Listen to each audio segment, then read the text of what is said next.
মানি লাভ speed, এটা true কোন সেন্সে ভাই? এটা দুইটা স্পেকট্রাম আমি একটু শেয়ার করি, কারণ আমি দেখছি জিনিসটা, তো আমি কন্টেন্টের জায়গা থেকে বলতেছি। সো দেয়ার আর পিপল, আমি স্টুডেন্টসকে যখন পড়াইতেছি আমি বলতেছি যে কি ভাই আমাদেরকে কনসিস্টেন্টলি কন্টেন্ট দিতে হবে, এ দেবে। কেউ কেউ ভয় কন্টেন্ট দিবে না, একে আমি 1000বার বলবো ভাই কন্টেন্ট দেন, এটা করেন। ও জানে, ও কেপেবল, আমি জানি ওর মধ্যে অনেক নলেজ আছে, শেয়ার করতে পারে, ভালো করবে, সে দিবে না, ভয় দিবে না। আচ্ছা, তাহলে এটা তো সে রং করতেছে। ফর এক্সাম্পল এখানে আমি বলবো যে consistency is important.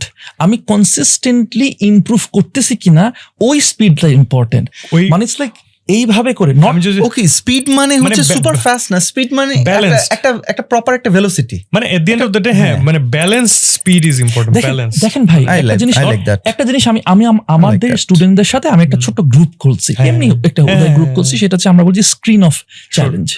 Screen off চ্যালেঞ্জটা কি, যে স্ক্রিন টাইম অফ চ্যালেঞ্জ, মানে আমি বলছি যে কি ঠিক আছে, আমরা একটা কাজ করব, প্রতিদিন আনপ্রোডাক্টিভ যে টাইমটা আমরা স্ক্রিনে দেই, এটা প্রতিদিন 60 মিনিটের কম আমরা চেষ্টা করি, চ্যালেঞ্জ করি। Let's try this for 1 month বা 7 days বা 15 days. সো অনেকে আছে, তারপর কেমন দেখছেন, রেজাল্টটা কেমন ছিল, আমি ওটাই শেয়ার করতেছি।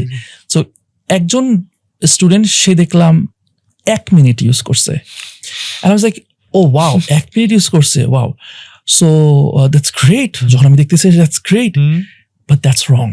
আচ্ছা, আমি বললাম আপনি দেখেন, আল্লাহ তাআলা কিন্তু, আমরা ইসলাম থেকে যেটা শিখি যে Allah loves consistency, of course. Allah volume না, ছোট কিন্তু, এই জন্য হাদিসে কি আছে, যখন ফাতেমা রাদিয়াল্লাহু আনহা হচ্ছে হযরত মুহাম্মদ সাল্লাল্লাহু আলাইহি ওয়াসাল্লামকে বলছেন আপনি এমন কোন আমল বলেন যে আমলটা অনেক বেনিফিশিয়াল, অনেক ইজি হবে, তখন তো উনি কি বললেন 33 ওটা কেন বললেন? উনি তো বলতে পারতেন তুমি প্রতিদিন একবার করে কোরআন খতম করো, বা আরো অন্য কিছু হইতে পারে।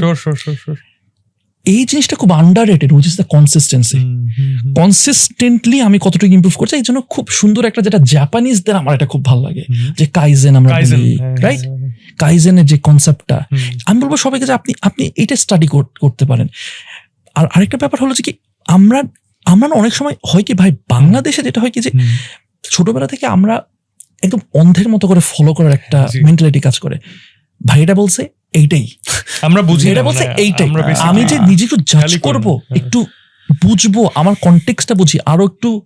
ইন্টারেস্টিং ব্যাপার হচ্ছে, ও মনে করেন এটা বললো, হ্যাঁ, যে আমরা জাজ করি না, আমরা শুনি আর তারপর ফলো করি। এর পরের কোয়েশ্চেনটা কি হয় সাধারণত জানেন? তাহলে ভাই আপনি বলেন কি করবো? তাহলে দেন হোয়াই হিউম্যান রোবট হওয়া দরকার, বুঝানো সবকিছু বোঝানোর পর, শোনো তুমি শুনলেই তুমি এরকম করবে, ইউ গট টু ডিসাইড, ও তাইলে ভাই কি করবো?